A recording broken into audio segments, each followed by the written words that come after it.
nós realizamos aqui uma audiência pública para tratar de um tema que eu sabia que havia bastante preconceito em torno, mas não sabia que era tanto. Nós reunimos aqui em torno de 100, 120 mais ou menos, skatistas, desde 50 anos de idade, um que falou aqui, ocupou a mesa, que é um senhor, vou tratá-lo assim, que já foi secretário municipal de transporte e trânsito da cidade, que hoje é empresário no ramo de combustíveis. Falou um advogado, skatista, 40 e poucos anos, falou um outro veterano também na prática do skate.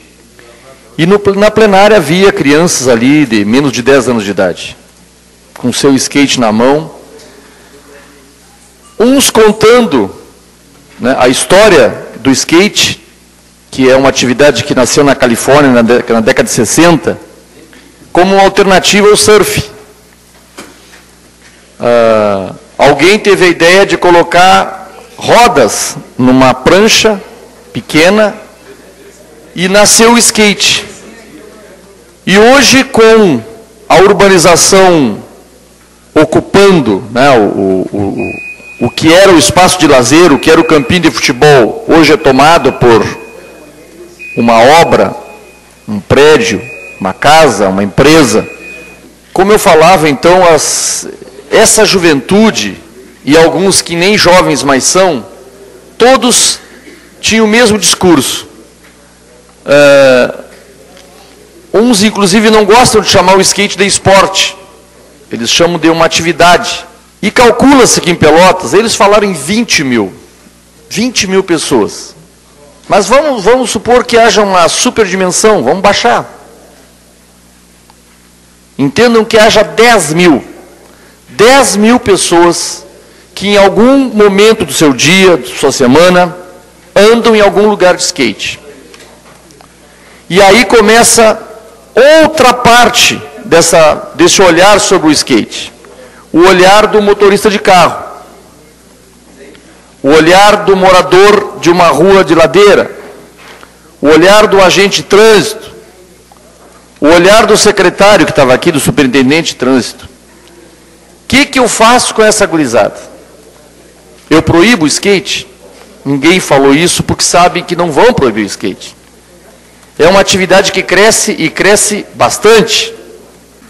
Com isso, esses que estavam aqui, que não são skatistas, mas que têm que organizar o espaço público, também se somaram à preocupação. Temos que fazer alguma coisa para organizar essa atividade.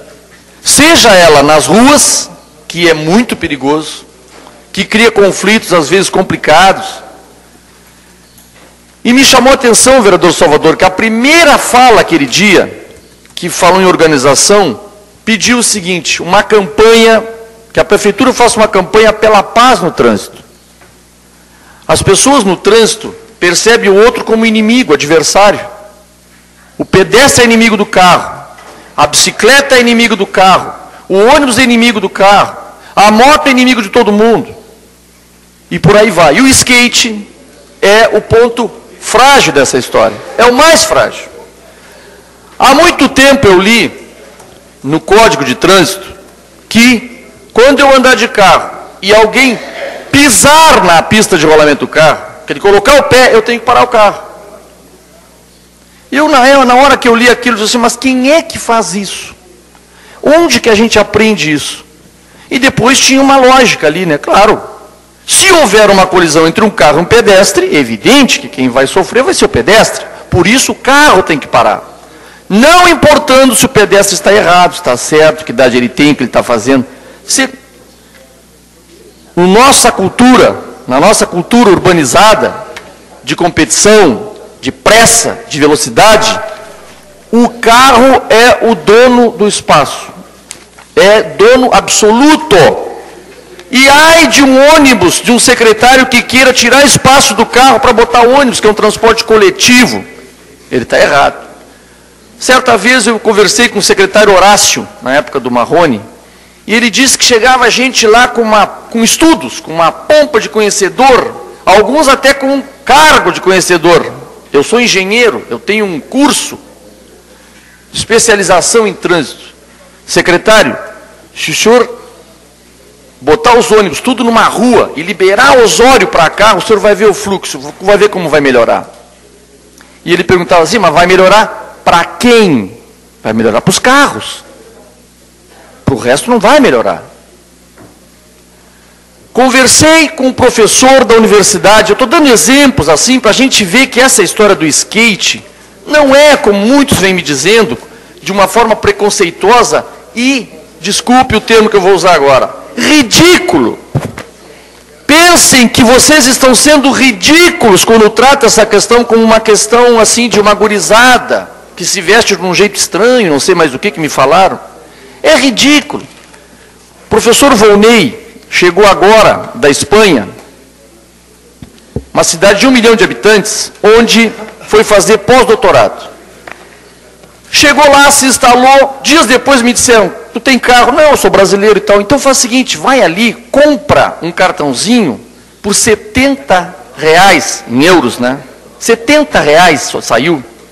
Durante um ano, nos 150 pontos de bicicleta aqui, tu vais ter bicicleta para andar. Tu chega, apresenta o cartão, tu vai pegar uma bicicleta, vai lá. Lá naquele ponto tu pode deixar a bicicleta. Lá vai estar uma marquinha. 150. Eu fui no Rio de Janeiro há pouco tempo atrás. O Banco Itaú lá colocou nas bicicletas do Rio a propaganda, uma bicicleta cor de laranja. Na zona sul do Rio, as pessoas andam. Não vou pegar meu carro, eu vou ali num ponto, eu pago, não sei quantos reais, porque eu não andei. Eu pego uma bicicleta, eu vou andar de bicicleta. E o raciocínio é o seguinte, deixem o carro em casa.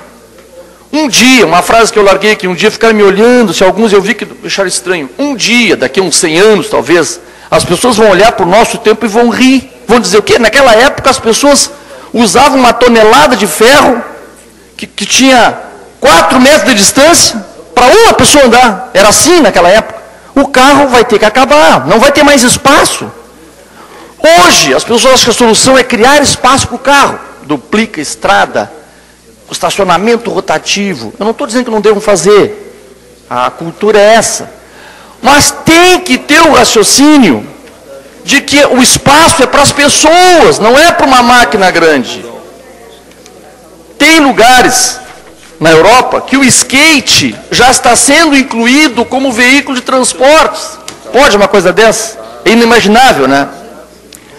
Aqui em Pelotas, a gurizada vai para a universidade de skate. Vocês sabiam disso? Aqui para baixo. Mas vai louco de medo. Como tem medo da bicicleta, como é um pavor a moto andar porque o mundo é dos carros. O carro, e recorde de carro, e recorde de produção de carro, e recorde de venda de carro, e emplacamento de carro, tudo é recorde, cresce. E todo aquele que por um esporte, por um lazer, por transporte, por necessidade, optar por outra coisa, ele encontra um grande inimigo, que é o carro. E não pode ser. Primeira fala aqui daquele senhor, vou chamá-lo assim de brincadeira, aquele empresário que estava aqui, que é skatista, construiu uma pista em casa, aqui em Pelotas. 2 vieram aqui dizer, eu construí pista de skate em casa. Para mim o skate é a minha atividade. Há não sei quantos anos. Eu vou dizer o nome dele porque ele falou aqui. Luiz Schaum, dono de um posto de gasolina na Tiradentes. Tá? 50 anos de idade. Veio aqui e disse isso. Defendeu. Eu quero uma campanha de paz no trânsito. Por que o meu filho não pode andar de skate? Por que ele tem que ser visto como um inimigo? Alguém que está me atrapalhando? Não, ele está andando de skate. Não estou falando da educação desse ou daquele, não estou falando de regras básicas que todos devem fazer, inclusive o pedestre, atravessar na faixa, não andar na contramão, não estou falando disso. Eu estou falando que o nosso mundo, o carro, é visto como uma espécie de imperador do espaço urbano, e o resto é tudo seu subalterno. Ele é que tem que mandar. O ônibus, se pudessem, tira daí esse ônibus, isso atrapalha, é muito grande. Cada um tem que ter o seu carro. Bicicleta, que é isso? moto, esses caras que não respeitam, que cruzam, não sei o que, se eu puder. Um postou na internet um filme com um skatista andando e com um texto junto. A vontade que eu tenho, e filmando. Só que ele filmando, com uma mão aqui, outra no volante, andando do lado errado. E o skatista que estava errado. Ele estava certo. E está lá no YouTube, para quem quiser ver. Esses skatistas andando com uma mão aqui, outra filmando do lado errado da pista, mas o errado é o skatista. Aí, os dois vereadores, o vereador mais maduro aqui da casa e o vereador com mais mandatos, junto com outros, resolveram, então, isso era para ser uma atividade, acho que mais para o vereador Paladini, que ainda é guri. Qual é o outro que tem guri aqui? Não se assanhe muito. Já vários levantaram a mão aqui, mas não adianta. Eu estou brincando agora. Mas o Rafael Amaral, que já foi skatista, inclusive, né, já teve a sua... E outros e tal. Mas é uma questão de iniciativa. Isso é uma questão de iniciativa. Eu e o vereador Salvador fomos procurados, eu pelo meu filho, e o vereador Salvador por um rapaz que contribui com o mandato dele, e a gente trouxe o tema para cá. Agora, o que eu gostaria de fazer as pessoas refletirem, que o carro não pode ser o dono do espaço. O carro polui. O carro é um instrumento do egoísmo. É 1 tonelada de ferro poluindo tudo, com 3 metros para cá e mais 1,5 metro de largura, para uma pessoa andar. Tem uma postagem na internet que seguido eu vejo e sempre compartilho, que mostra assim, eles fizeram uma foto, botaram o número de carros em fila e bateram uma foto aérea, o mesmo número de pessoas que cabe num ônibus e o mesmo, o vereador Marcos Cunha já deve ter visto essa foto, né? E aquilo dá uma dimensão assim, ó. Eu não estou dizendo que a gente deva negar a realidade, entendeu? Que nem fizeram lá os primeiros da Revolução Industrial, que quando surgiram as máquinas, pensaram, vai acabar o emprego, saíram a destruir máquina. Movimento ludista. No início da Revolução Industrial aconteceu isso. Eu não estou propondo abaixo o carro, estou propondo uma reflexão, que as pessoas entendam que um carro é só um carro. Que um carro, inclusive, tem aspectos extremamente negativos. Que um carro, quando puder não usar, não usa. Hoje, por exemplo, eu me condicionei, eu próprio, ônibus, bicicleta e perna. O mais que eu posso. O mais que eu posso. Eu nem tenho carro próprio, eu tenho um carro emprestado. Mas é um condicionamento que eu me impus. Até para ter uma certa coerência mínima nessa história. Porque senão os caras vão, não falta alguém para dizer. Ah, tu está falando isso, mas o teu carro, não sei o quê. Não, eu ando de carro, não estou aqui pregando abaixo o carro, fim do carro, não é isso.